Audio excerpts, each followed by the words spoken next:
সময়ের গুরুত্ব। বাবার উপদেশ ছেলেকে। বাবা বললেন, শোন বাবা, টাকা হারালে আবার পাওয়া যায়, স্বাস্থ্য হারালে চিকিৎসায় কিছুটা ফেরানো যায়, কিন্তু সময় একবার চলে গেলে আর কোনো দিন ফিরে আসে না।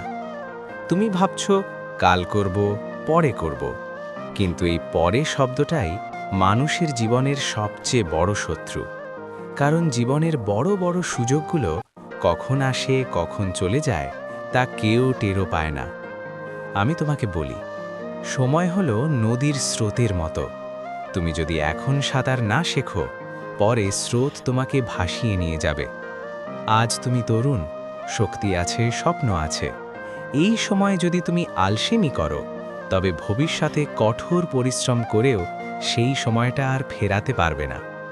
বাবা হিসেবে আমার অভিজ্ঞতা থেকে বলছি, সময়কে সম্মান করলে সময়ই তোমাকে সম্মান দেবে। সময়কে অবহেলা করলে জীবন একদিন তোমাকেই অবহেলা করবে। প্রতিদিন নিজেকে প্রশ্ন করো, আজ আমি কি এমন কিছু করেছি যাতে আমার আগামীকাল একটু ভালো হয়? মনে রেখো বাবা, আজকের 1 ঘন্টা সঠিক কাজে লাগালে আগামীকালের 1000 ঘন্টার কষ্ট কমে যায়। বন্ধু, বিনোদন, মোবাইল সবই থাকবে, কিন্তু সময় মতো